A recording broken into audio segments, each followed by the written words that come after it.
Picture this. A society carves out a life in literally one of the harshest, most unforgiving environments on Earth. And we're not just talking about barely scraping by.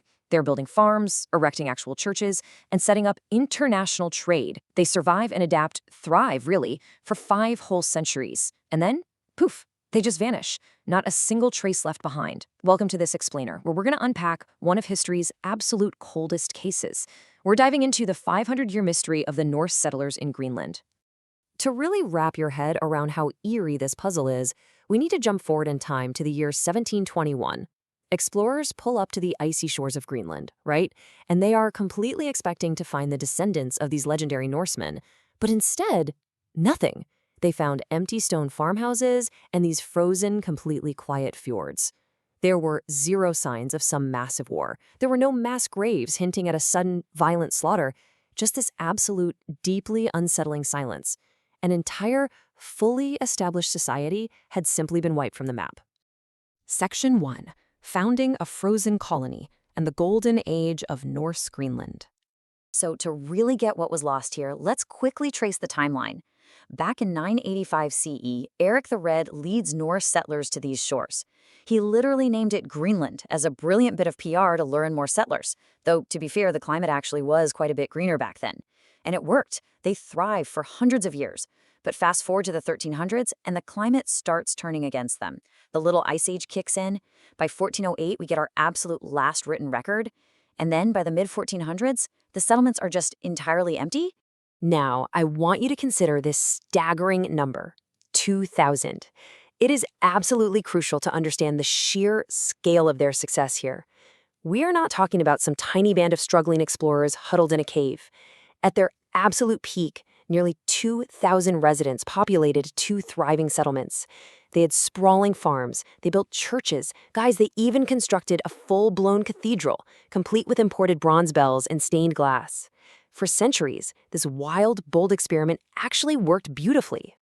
And that's the really jarring reality of this whole mystery. During their golden age, you have to imagine these lush green pastures dotted with sheep, right alongside a bustling European trade network moving highly prized walrus ivory and rich furs. But then contrast that with the aftermath discovered centuries later.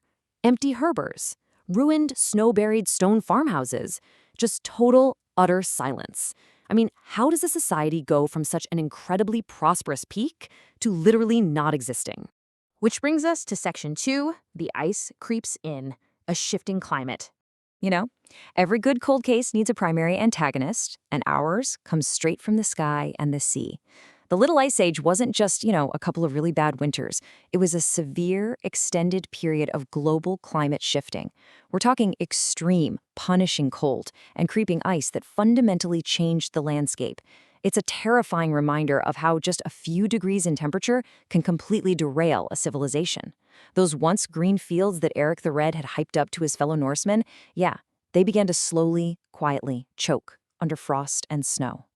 Let's break down how this builds into a truly devastating domino effect. Step 1, because of the plunging temperatures, the growing seasons shorten drastically. That means a lot less food for the settlers and way less fodder for their livestock. Step 2, sea ice expands outward, physically blocking the vital trade routes from Norway. The supply ships just stop showing up at the harbor.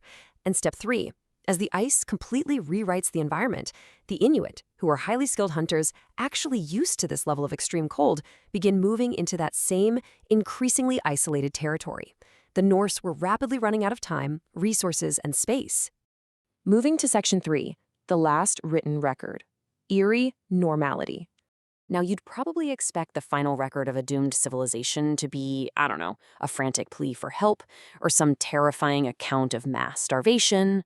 But no. Instead, the last confirmed written record we have from Norse Greenland is a seemingly ordinary wedding in the year 1408. Just picture that for a second. A warm, flickering candlelit ceremony inside one of their stone churches. They were still just conducting the totally normal rituals of everyday life. It's like they didn't even realize the end was breathing right down their necks. But after that wedding in 1408, nothing. Seriously, nothing.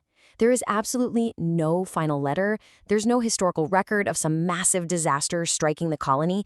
It is just a quiet, deeply terrifying fade to black. By the time European ships finally managed to navigate back to the area in the mid-1400s, they found the settlements completely empty. That leads us right into Section 4, clues left in the dirt. Let's examine the crime scene. Since the history books completely fall silent here, the archaeological evidence is kind of all we have. It's incredibly grim, but man, it speaks volumes. At the Herjolfsens burial site, researchers dug up bodies dressed in these tattered, outdated European fashions. But here is the truly chilling detail. The clothes were noticeably oversized for the bodies wearing them. Why? Because the skeletons beneath showed severe, undeniable signs of malnutrition. These people were literally shrinking inside their own clothes. And yet, even with all of that, the dirt reveals absolutely zero evidence of a single catastrophic wipeout event. So what actually did them in? Well, we basically have 4 primary suspects in our investigation. First up, climate collapse and starvation. Simply put, the cold won, the crops failed, and the livestock died. Second, conflict with the incoming Inuit hunters, which might have pushed them right out of their territory. Third, migration. Maybe Europe just stopped needing their walrus ivory, so the desperate settlers somehow managed to pack up and sail back home. And fourth, the silent killer, plague. But what if we aren't looking for just one single culprit here?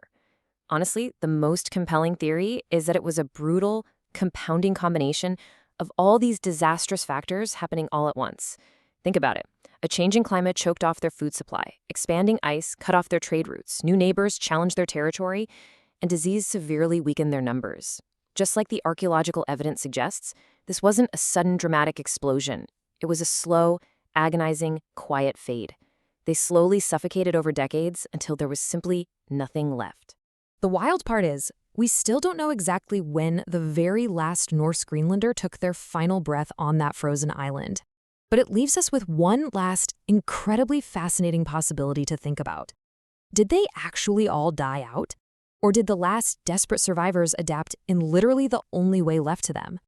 Are their descendants still out there walking the earth today, their history woven quietly into modern Inuit bloodlines? It's a haunting reminder of the absolute fragility of human settlements and a 500-year-old mystery that remains, to this very day, without a final